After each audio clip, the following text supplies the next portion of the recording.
Hai, kembali lagi dengan saya Priyotomo. Di video kali ini, kita akan berkenalan dengan VeronOS, sebuah distribusi Linux yang berbasiskan Ubuntu dan menggunakan KDE Plasma sebagai desktopnya. Tapi jangan salah, KDE Plasma yang digunakan di VeronOS bukanlah versi standar, karena developer VeronOS telah melakukan kustomisasi besar-besaran untuk menciptakan sebuah desktop yang sangat unik, elegan, dan atraktif. Selain itu, VeronOS juga menggabungkan aplikasi terbaik dari desktop KDE dan desktop Cinnamon untuk memberikan pengalaman terbaik bagi penggunanya. Sebagus apa sih fitur dan tampilan dari VeronOS ini?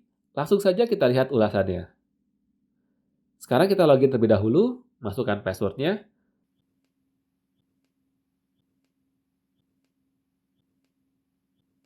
Hal pertama yang unik dari VeronOS ini adalah pilihan web browsernya. VeronOS menggunakan browser Vivaldi secara default, di mana hampir semua distribusi Linux lainnya memilih untuk menggunakan Firefox.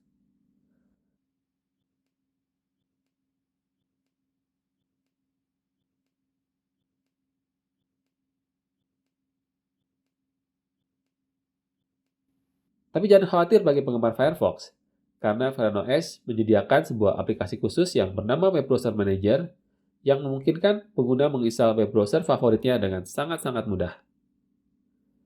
Sekarang kita coba terlebih dahulu buka aplikasinya. Teman-teman bisa lihat di sini bahwa semua web browser yang tersedia saat ini bisa diinstal melalui aplikasi ini. Hampir semua ya, kecuali Microsoft Edge. Di sini Microsoft Edge statusnya masih coming soon. Tapi hal ini mungkin karena memang Microsoft Edge versi Linux sendiri masih dalam tahap beta. Sedangkan untuk file manager, VeronOS tidak menggunakan Dolphin yang merupakan bawaan dari KDE, tapi diganti dengan Nemo milik desktop Cinnamon. Walaupun menggunakan aplikasi gabungan dari KDE dan Cinnamon, tapi semua aplikasi di VeronOS bisa dibilang terintegrasi dengan sangat-sangat baik. Sebagai contoh, kalau kita buka folder dengan menggunakan terminal di Nemo, maka Nemo akan membuka konsol yang merupakan terminal dari KDE secara otomatis. Oke, sangat keren.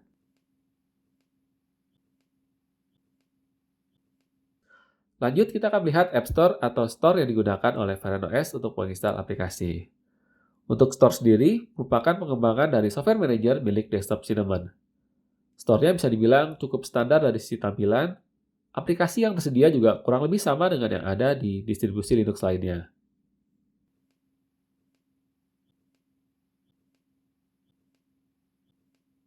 Kemudian kita lihat sini di bagian bawah, ada grup khusus untuk aplikasi Flatpak. Di sini, kita bisa menginstal aplikasi Flatpak dengan sangat mudah. Kita coba lihat salah satu aplikasi.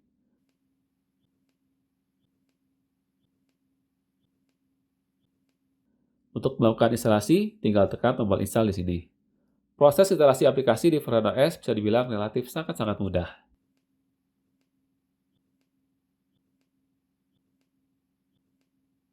Satu lagi fitur unik dari VeronOS, kalau kita klik bagian kosong di desktop, kemudian kita ketik sesuatu, maka VeronOS akan secara otomatis membuka panel search. Ini bisa dibilang suatu fitur yang unik dan sangat bermanfaat. Kemudian di bagian notification, juga sudah tersedia fitur Do Not Disturb yang sangat bermanfaat ketika kita melakukan presentasi.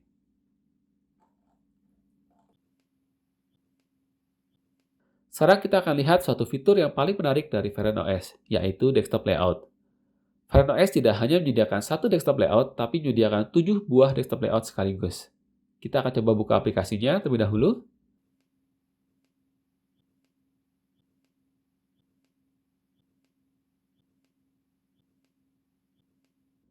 Sekarang kita akan coba desktop layoutnya satu persatu. Yang pertama adalah Breeze. Dari namanya, teman-teman pasti sudah bisa menebak bahwa ini terinspirasi dari desktop standar KDE. Tampilan seperti ini, oke, sangat menarik.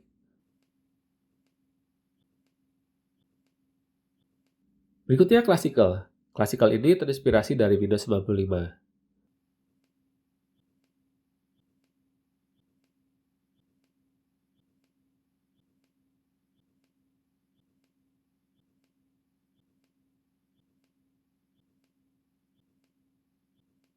Kemudian Doors, yang terinspirasi dari Windows 11.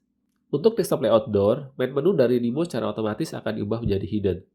Saya tidak tahu mengapa didesain seperti itu, Tapi untuk menampilkan menu seperti yang bisa dibaca di message box ini, caranya cukup mudah, ada 3 cara. Salah satunya dengan menekan tombol Alt.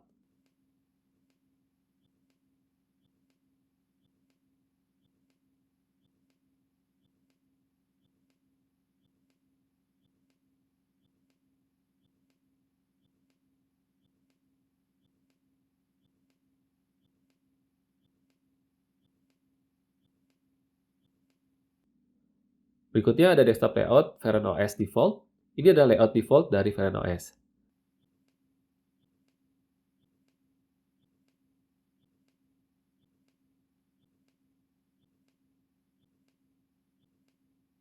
Selanjutnya ada Human. Dari warnanya teman-teman mungkin bisa menebak bahwa ini terinspirasi dari desktop Ubuntu Unity.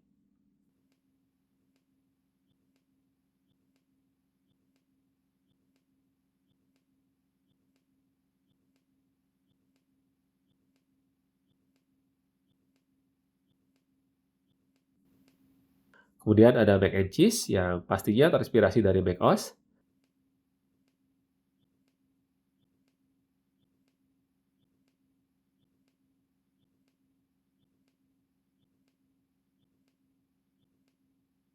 Dan yang terakhir ada Tablet Mode.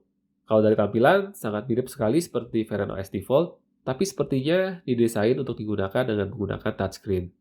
Sayangnya, saya tidak punya komputer dengan touchscreen untuk mencoba layout ini.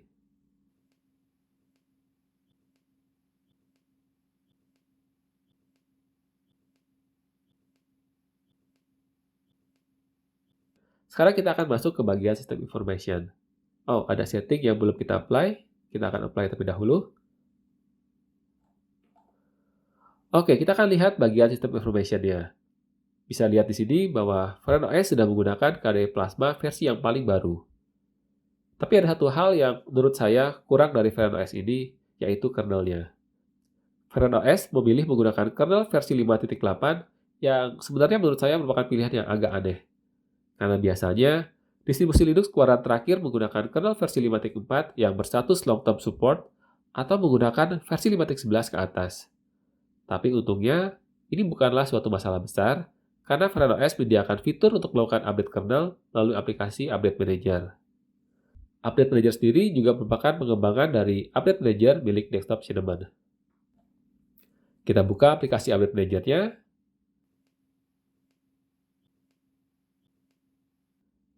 Kita tekan OK saja di backup screen. Ada notice untuk mengaktifkan local mirror. Untuk saat ini kita tekan no saja. Kita bisa lihat di sini ada banyak sekali update yang perlu kita install. Untuk menginstal update, tinggal tekan saja tombol install. Tapi kita tidak akan melakukan update sekarang, karena saya ingin menunjukkan cara menginstal kernel versi 5.11 di Veren OS terlebih dahulu. Sekarang kita pergi ke menu View dan pilih menu Linux Kernels. Kita lihat di sini, ada warning tentang kemungkinan masalah yang akan terjadi akibat melakukan instalasi kernel baru. Tapi tenang saja, karena di bagian bawahnya juga ada instruksi untuk kembali ke kernel sebelumnya jika ada masalah.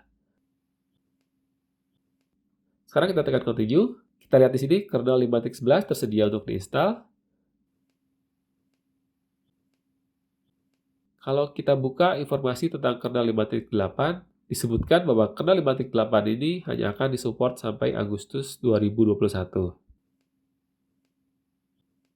Sedangkan kernel 5.11 akan disupport sampai Februari 2022. Inilah mengapa saya mengatakan pilihan menggunakan kernel 5.8 sebagai pilihan yang agak aneh. Mengapa tidak langsung saja menggunakan kernel 5.11 yang akan disupport sampai tahun depan? Oke, sekarang kita akan coba install kernel versi 5.11. Tekan tombol install, lalu tekan yes. Kemudian masukkan password. Dan sekarang kita tinggal tunggu saja prosesnya selesai.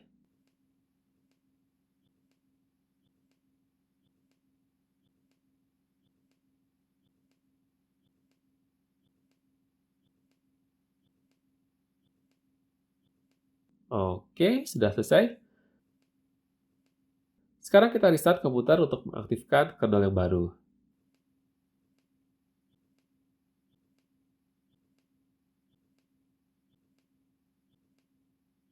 Kita login kembali, masukkan passwordnya.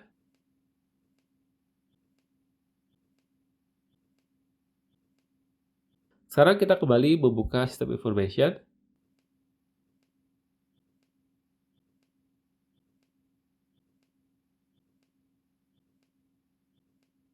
Nah, kita lihat di sini. Sekarang kita sudah menggunakan kernel 5.11. Sangat mudah sekali, bukan? Bagi teman-teman yang tertarik untuk mencoba VeronOS, bisa mengunjungi websitenya di veronos.weebly.com. Oke, sampai di sini video kita kali ini. Semoga bisa bermanfaat. Terima kasih sudah menonton dan sampai jumpa di video-video berikutnya.